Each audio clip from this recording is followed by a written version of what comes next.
Actually, Goodness, that was fast. what?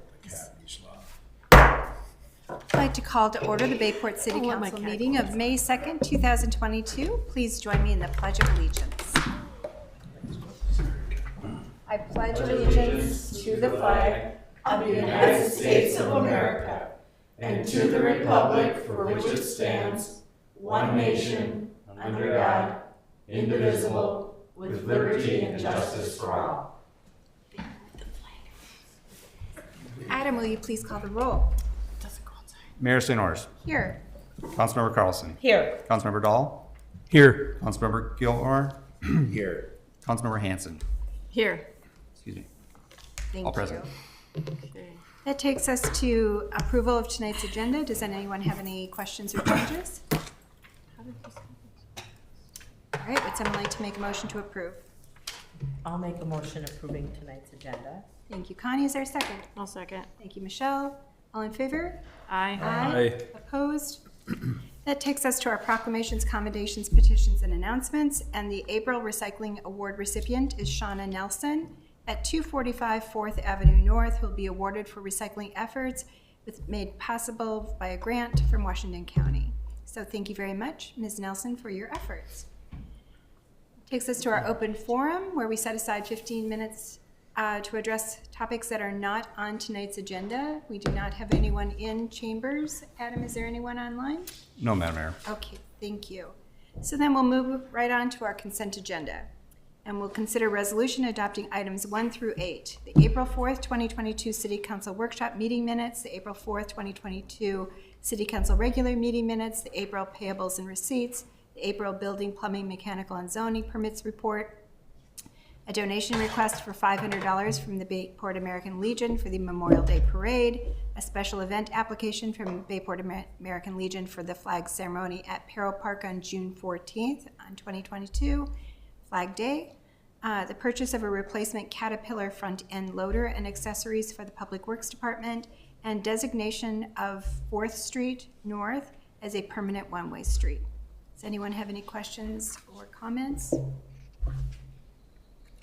On the 4th Street North, is it just where it's at, or does that need to have any further? Where it ends now is a one-way? That's where it's at? Correct. From 2nd to down to 4th, or from 4th to 2nd. Yeah, there's more information about it in the packet. Yeah, which I can't seem to open right now. Mine, I'm just gonna grab mine as well. So, any other questions regarding that? It's where you've had the test? Correct. Yeah. Yeah, it was a 2-block extension from, essentially from the library, 2 more blocks down to 2nd Ave here, Right, just by the school. right. Okay. Just want to make sure everyone on that's watching us would be familiar with exactly what we're talking about. So, and it seemed to work really well throughout the school year so far. Yes, the school was very pleased, and Chief Eastman, who her department helps with the crossing for the students, it was a very good success, especially compared to the previous scenarios that we were looking to mitigate. Excellent. Okay. Would someone like to make a motion approving tonight's consent agenda? I move to approve a resolution adopting the May 2nd, 2022 consent agenda as presented. Thank you, Ethan. Is there a second? I'll second it. Thank you, Connie. Roll call? Councilmember Gilmore. Aye. Councilmember Carlson. Aye. Councilmember Hanson. Aye. Councilmember Dahl. Aye. Mayor St. Ors. Aye. All is all. We do not have a public hearing this evening, and we do not have any unfinished business. So that takes us to our first item of new business, which is to consider amendments to the Inspiration Master Declaration regarding the Inspiration Stewardship Foundation. And Adam, over to you.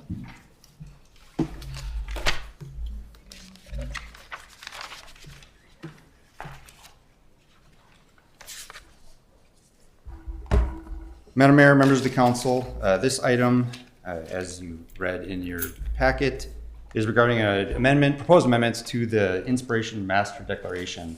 This document is the governing document for the development that was created back in 2005. It has been amended once or twice in that time frame, but the reason that's kind of came up now is that if you recall last year, the Inspiration Stewardship Foundation, which is the board that was originally designed to manage their prairie maintenance, the prairie management, had not been, it had legally back in 2015 been created, but it was never actively staffed or manned. There were no appointments made by the city or the HOA board, which are the two parties that appoint liaisons to that board. Last year, the HOA did request that that be brought back to life, if you will. And so the council did make its appointments. If you recall, at that meeting, the council appointed the city administrator as the city official. And then there were two resident appointees. One was Councilmember Dahl in his resident capacity, and Robert McManus. And the two individuals that were appointed from the HOA side were Heath Heitkamp, which is the HOA president, and Nathan DeJeanette, which is a resident in Inspiration. Also on the board as an ex officio non-voting member is the Minnesota Land Trust. And so they do want to be involved as they are the easement holders, the conservation easement holders for the prairies. The foundation has met several times to discuss how to get it back up and running. And we've toyed or discussed a couple times as to whether or not it needs to be in existence at all, or if it could be simplified. Because from the outset, the HOA itself has been doing the management. They've been collecting the preservation fee, the prairie preservation fee, and doing the work. The Land Trust has been very happy, very pleased. The city, we aren't the one requiring it, so we haven't forced the foundation to exist, even though we are a part of it. Ultimately, we thought it would be simplest to, within the foundation, delegate the active role duties to the HOA, since they've been the de facto party entity doing the management. And so what that would require, because of some of the language in the master declaration for the HOA, is that there's several provisions that do need to be amended. So those amendments, along with various other amendments that the HOA itself wants to update. As I said, in the 15 years, it's only been amended once or twice. And so there was a lot of references to the master developer, when something would happen. Those were eliminated. And I didn't give the city the sections of the amendments that don't involve the city. The document itself is 20, 30 pages. So I thought I'd save some time and paper. One of the things that the master declaration does require, though, is there are 3 sections that the city and the land trust have to sign off on. And so what's being asked tonight is for the council to consider and approve the proposed amendments. One of the amendments is regarding the fees. There were several items or several aspects to the conservation fee, and that originally it was supposed to be increased every year according to the CPI, and that has not taken place. Because the foundation didn't exist, they never raised it. The foundation decided that the $100 that was the initial fee is sufficient. They're getting the work done. If there is a need for a further increase, that can be done. It's been capped at 15%. There also is a fallback provision that's not being changed, where if there's something catastrophic, if there's something where there's a revenue shortfall and there's additional work that needs to be done, there's still an ability for the HOA to assess the property owners to collect that needed fee. So the city is safeguarded in that regard to ensure that there is sufficient funds being collected for the prairie maintenance.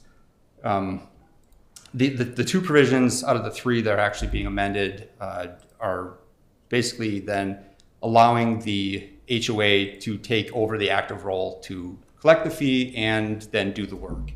One of the aspects that we discussed was having the foundation and the HOA both doing, it kind of became redundant. There wasn't a need to have even more people involved in the active aspect of it.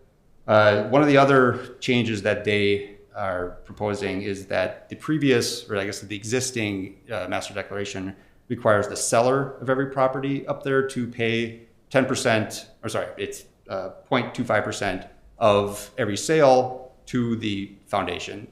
And that, they don't have a problem with that, but the master declaration required the seller to be the one to pay it. So now they've just, at every sale, at every closing, it can be negotiated between the buyer and the seller. Of course, the city doesn't have really any interest one way or the other on that aspect. So staff has reviewed this. City Attorney Lunan reviewed it. We don't see any issues or any changes. There was one thing that Councilmember Hanson noticed, and somehow when we were transcribing or transferring the language, the proscribed burn versus prescribed burn of the required management, we had the wrong word in there, so that's been corrected. It is prescribed. What staff is asking is to approve the amendments and authorize the city administrator, authorize myself to help or work with the HOA to make any other additional corrections that need to be made. But if there's any questions on the proposed changes, I'm happy to answer those. The HOA is having their annual meeting this week, and so what they've asked both us and the land trust has signed off on the proposed changes as well, is provide a formal approval, and then they can, the HOA has to get 67% of all the residents, all the members, for the amendments to be approved on their end. But then the foundation will still exist. We'll meet as much as needed, but probably just annually after we get it up and running. And so the city will still need to make appointments periodically for those terms every so many years. But it really takes the city out a little bit more, and it takes the foundation. It'll still serve as an oversight entity, but it'll be easier for those appointees. And the HOA, who's, as I said, been doing a good job of the management already, can continue to do that. Super, and we still have our representation just as Sue. That's great. Okay. Any other questions regarding this? Was there consensus by all of the directors on this, in this group, about the changes, or was there any like, oh no? There was one item. Ms. McManus had some questions about the language that regarded the sale of any of the property involved. The initial part that he was referring to is at the very beginning of the master declaration, and there are areas within the Inspiration community that are potentially could be sold. They're not owned by the city. Even with the city, which I think the council would agree, and I know staff would, we have no intention to ever need to sell any of the outlots, the prairie. But if for some reason, again, some hypothetical where they were, the conservation easement would transfer with that. It's perpetual, so it runs with the land. So it wouldn't have any impact on that. So we did have to clarify that with Mr. McManus, just so he understood that the language that he was concerned about didn't specifically address the conservation easements. It was for the entire property up in Inspiration. And his concerns about the conservation being reduced, it would not happen. Okay, so he was, I didn't know that he had an issue, but did he feel like it was resolved by what you explained to him, or is there still a question about it? Yes, his comment was as long as we're not reducing the conservation, he'd be more in favor of increasing it at any chance we can. But he understood that the distinction of what he was concerned about. Okay. Any other questions? Thank John, you do you guys feel- thanks John for doing Yeah, that. And- I was probably the least active member on there, but yeah, Adam, the whole crew did a good job keeping the ball moving, and Adam did a great job in this case answering Mr. McManus's question, and I think we're going the right direction. I did pick up a typo here. I don't know if that's important. I sent him a couple too. Yeah. There were a couple that we caught and were not. Tell him maybe it's one I missed. Publication. So 6.4.1. Is it the preservation assessment? Yeah. I read it before. Like that's not even a word. Caught it this time. No. I think it's the P is supposed to be an I and the M is supposed to be But an yeah, I. that was a good, I mean, that was a good question that Rob brought up about those, and something that I hadn't thought about. And it's good to have people on a committee or foundation like this that are looking at those kinds of things, because stuff like that tends to slip through the cracks. Yeah, I thought he'd appreciate be that. good at that. Like, Yeah. he has a lot of passion for it, so I'm glad does. he got on that. Yeah, the more eyes on any of these type of documents always helps. Great. Any other questions or comments?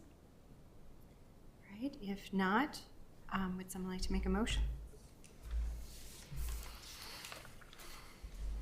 I'll make a motion approving the proposed amendments to the Inspiration Master Declaration regarding the Inspiration Stewardship Foundation, and authorize the city administrator to work with the association to make any necessary minor corrections. Thank you, Michelle. Is there a second? I'll second. Okay. Thank you, John. And let's roll call. Councilmember Carlson. Aye. Councilmember Dahl. Aye. Councilmember Gilmore. Aye. Councilmember Hanson. Aye. Mayor Norris. Aye. As all. All right. And then our second item under new business was also a topic that we covered during our workshop, was to consider a license agreement with Carbon Solutions Group for the installation of electric vehicle charging stations. And Adam, I'll call upon you to kind of give a summary of the discussion and then. Yes, thank you, Madam Mayor. So at our workshop previously, or immediately before this regular meeting, one of the topics was the proposal for installing 8 electric vehicle charging stations throughout the city. Just to summarize the discussion, with the license agreement that was part of that, there were some questions that the council had, and so we didn't get a chance to get into all of the details of it. But the summary is that the council did have some questions as to possibly seeking some clarification on several provisions, and discussing potential increased benefits for the city. So that with that, staff is going to go back and follow up with the proposer and get some clarification, see what other information we can get from them, and then bring it back if we can get some additional information. The council is still very supportive of that. I don't want to speak for you, but that was the consensus at the workshop. Once some of these other items can get worked out and resolved. So staff's suggestion was to table this item, and then at a future date, it can be taken off the table and readdressed when it's comfortable with the resolution. Some of the key items, if people are to look through the packet, were the number of spaces that were being proposed and how flexible they were, if they had to be dedicated, or if they could be flexible if they're if no one's parking in there, can anyone park at certain times? So we wanted clarification on the overall number and the impact to our overall parking that we have, and that flexibility. There's also some legal language that we wanted to make sure was clarified, just to protect the best interests of the city, and maybe look at an option to potentially pilot with a smaller number and see if that was feasible. So that's kind of a quick summary of the key points that I took away. Does anyone want to add anything? The only thing I thought about after that workshop and prior to this meeting, and I just ran it by a couple of the other members of council here, is maybe reach out to the Anderson Corporation and decide if maybe that south parking lot that they utilize, maybe there's a way to partner with them. I don't know if this company would partner with a private entity like that, or maybe they could work through the city that way to have it be, mutually beneficial for both the city and Anderson. So Are you something to talking about the consider. lot that we let them use at Lakeside, or a different lot? The lakeside lot. Oh, yeah, we talked about that at the workshop, didn't we? Or not? Not specifically brought that talking up. about partnering, having CSG or whoever. Oh, having them with partner Anderson. with Work Anderson. with Anderson as the city and intermediary. I don't know how that would all work out, but But- just yeah. spitballing, basically. Except the lot is actually a city lot, so Right, it would that's- need to be working with us in the end, right? Right. Yeah. But one of the things that we have not done is speak to Anderson about their interest in, I do know, staff is aware that they do have their own facilities, charging facilities, and they are used. So it may be something that they would be interested or have at least input on how to develop that. So I think it's worth that conversation because especially if there is some kind of number that this company is looking to achieve in overall spaces within the city, that might be a good place to get them. But again, a number of unanswered questions, and just want to make sure, I'm sure we all agree that this is a way of a future, probably going to see it come our way. We all support, going in this direction, but whether this group and this contract is the right one or not may or may not be the case. So we'll find out more and we'll go from there.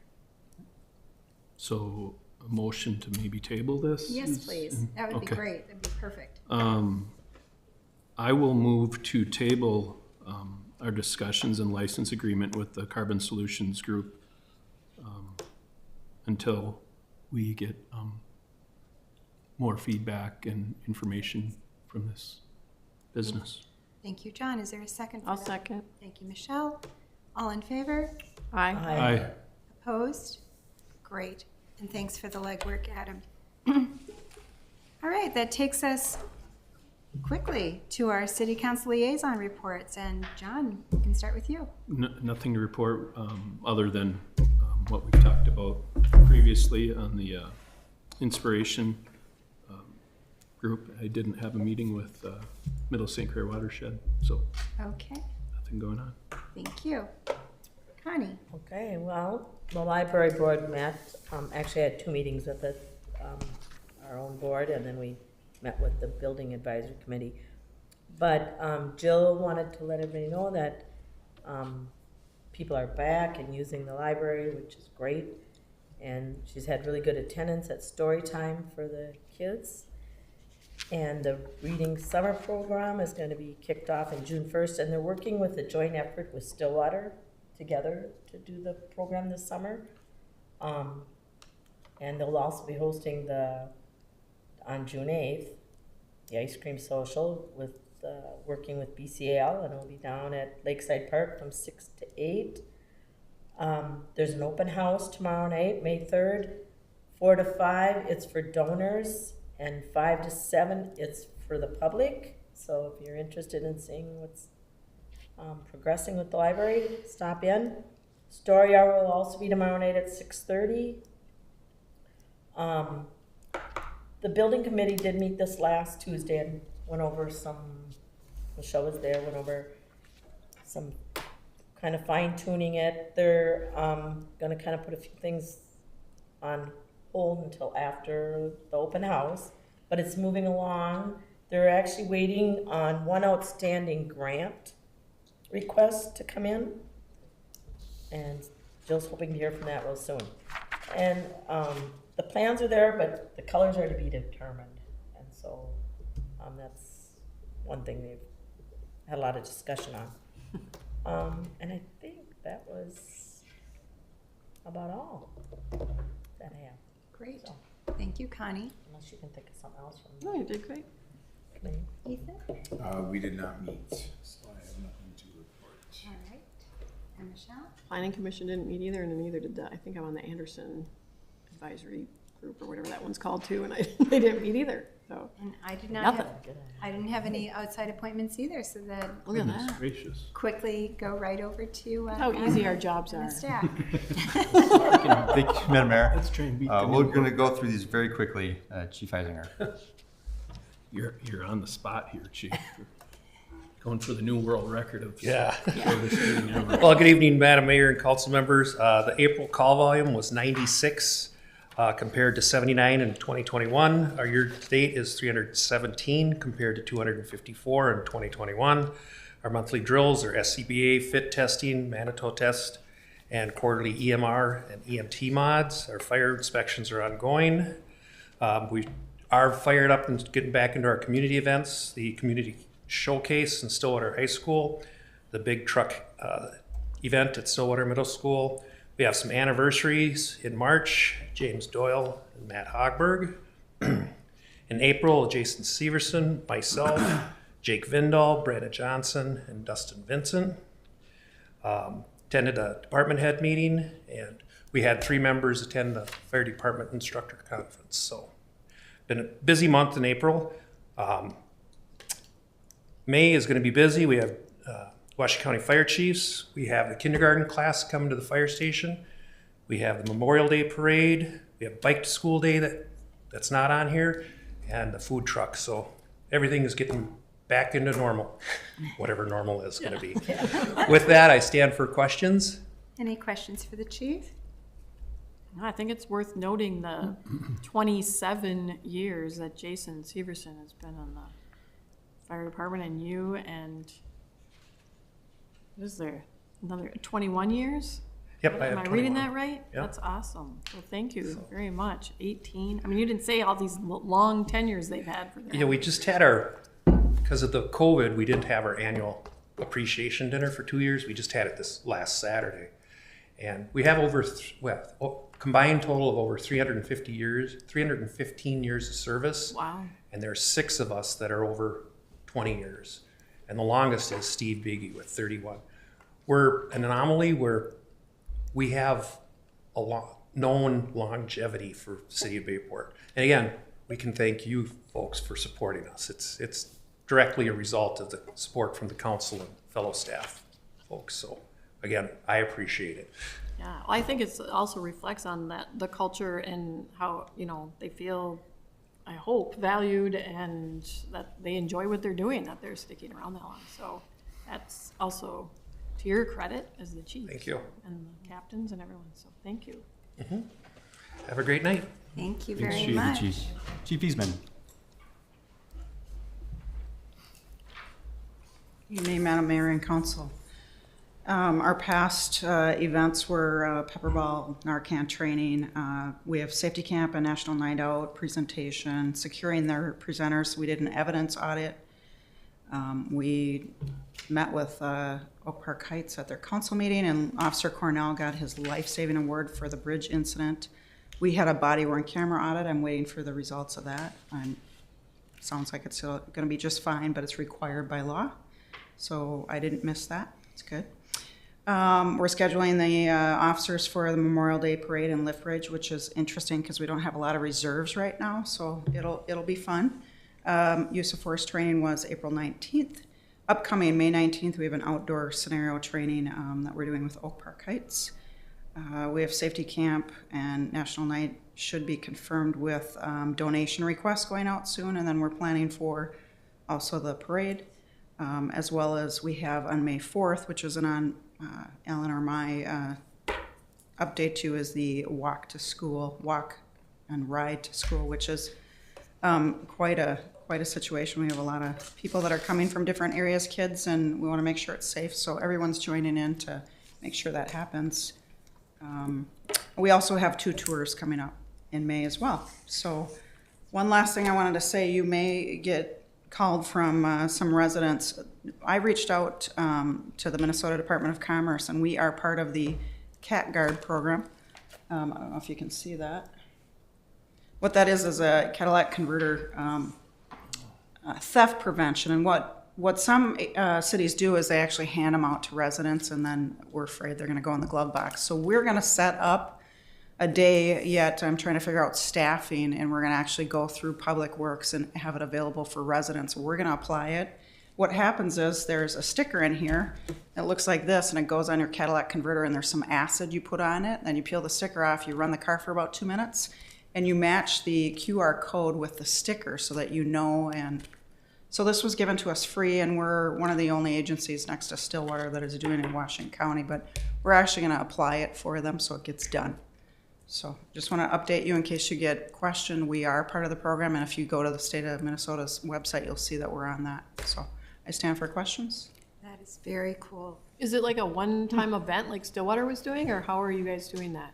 Yep, we're gonna figure out a date and then have Okay. everybody go through, kind of like the garbage day that you Oh, did. cleanup day Have kinda everybody thing? drive through, in case it's raining through Public Works. Matt said we could do that, and we'll have staff helping them coordinate their QR code, applying it, and then they drive off and they just do a circle. Nice. I saw Stillwater limited it to certain vehicles. Are we doing that as well? Like certain I just really don't high? think that, they still will. I mean, there is a group of like 8, if you go on their website, you'll see like 8 or 10 cars. Yeah. But they still steal other I know, ones that's too. why I So, was wondering. no, do we will let open up anyone to the do it? residents, and whoever comes, we have a finite amount, so we'll take names if we run out, and then I can get some more and we can reach out to them. That's great. So, Very That's good. wonderful. any other Yeah. questions? No, great work. I'm just always amazed at what people want to steal, so. Oh, there's some valuable metals very, in there very or something. Yeah. Thank you. Director Klein. We had ours stolen. Madam Mayor, members of the council, Public Works has been busy now that spring finally seems to be here. We started flushing hydrants, repairing some of our plows. 2 of our seasonal staff actually started today, so we have a little more employees to get some of the work done. Some of the bigger projects we've been working on, sidewalk cutting. This is just to reduce ADA trip hazards. Essentially, in years past, we've done this on an every other year process with like sidewalk replacement, but we don't have a significant amount of sidewalk replacement this year, thank goodness. So we're gonna do some more sidewalk cutting. That'll come up next council meeting. Ash tree removal. We've had our DNR grant is completed with the ash tree removal and planting that was occurred or that has happened this spring. So now it'll be our money, totally our money that we're spending for future projects. Then the Eagle Scouts, this helped a little. We removed 12 ash trees from Barker's Alps, and one of the Eagle Scouts who actually did the landscaping on the south side of City Hall here is willing to plant them. And so we're going to help him out a little, and we purchased some trees from Outback Nursery, which also helped with some of the plantings here also in years past. And then just want to shout out to Perro Park cleanup, volunteers from the Anderson Corporation, which were led by Brett Peterson. They actually walked up and down Perro Creek and the railroad tracks on April 18th and collected about 5 55-gallon trash bags of material. And then we picked it up and disposed of it. Nice. That's about all I have. Stand for questions. Any questions for Matt? Great work. Thank you very much. You're welcome. The equipment. Oh, It is highly used regarding the front end loader. It's used very much in the city, and it's a critical piece of equipment. So it'll be a good addition, replacement for our public works department. I appreciated, Matt, that you kind of thought through what attachments and things are actually being used and what we really needed to repurchase for that. So I appreciate you, not just automatically, redoing everything, so. And it wasn't too detailed in the memo, but we did look at refurbishment, and the cost was almost as much to Right. refurbish it as a new one. So this was a better decision, better Right. value. And Matt, will there be a delay in getting it like everything else nowadays, or? It'll be here for the fall. That's kind of why we purchased this now. Perfect. They indicated sometime in the fall. Great. Good. Thank you. And over to you. Assistant Administrator Taylor. Madam Mayor and Council, final edits to the city's 2040 Comprehensive Land Use Plan were completed and sent to Met Council for review last week. As we mentioned previously, that there was a slight delay due to their population forecast for Bayport, so we had substantiated some data to make them change their forecast, and so the final plan is in their hands, and final adoption here at the city level is anticipated for June or July, pending their comments. A draft of the city's print newsletter, Bayport News, was sent to Bayport Printing for final layout and mailing last week, so hopefully everybody's received that. The next edition of the city's e-newsletter, Bayport Brief, is anticipated for June or July. Residents can sign up to receive the e-newsletter via the city's website by clicking on the Connect With Us button on the homepage. Last week, the second full-time office support specialist position was posted for hire on the city's website and with the League of Minnesota Cities. The application deadline is May 25th, and we're hoping to have a potential recommendation for hire at the June 6th City Council meeting. Staff has made some progress on the City Council's goals and priorities that were established for this year. the open house and listening session with community business leaders has been scheduled for Monday, May 16th from 5:30 to 7 at the Lakeside Park Beach House. This is an opportunity for local business owners and managers to engage with the city council on various topics of city interest. Businesses are welcome and encouraged to attend, so please do so. And then lastly, update of the city sign ordinance is in process. I've taken a look at some model ordinances from other cities and compiled some information I think would be a good fit for us here for you to consider. And I think tentatively we're gonna plan a workshop in June, maybe possibly a joint workshop with the Planning Commission and City Council to get some feedback on some of those items before we move forward with the formal draft of an ordinance. So more to come on that. I stand for questions. Any questions for Sarah? Thank you very much. Welcome. And Adam.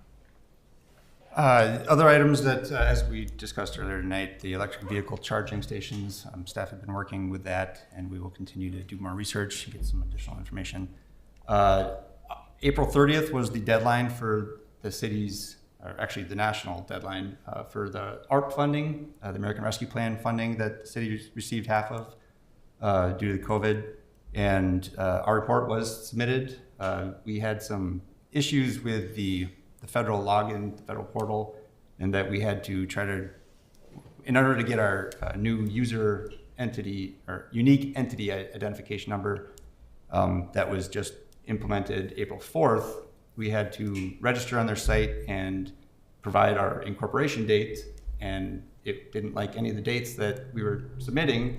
So I've spent over a week trying to just speak to people at the federal government, the Federal Service Desk, several phone calls and multiple emails to try to resolve that.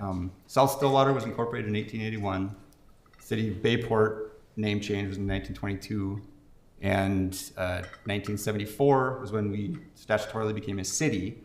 And I tried all the other dates surrounding that, every other date that I could find online or in the Historical Society, the Minnesota Historical Society, and whatever date they have that they were trying to verify, they wouldn't accept it. And so, but the portal, I still got through, and the report was submitted. So we have to do that every year now. Try your mother's maiden name or the street you grew up on or something. It calls for a date, a 400-year date. Chalk it up to Y2K. Yeah. Oh my gosh. But Bayport has a unique history in how we came to where we are.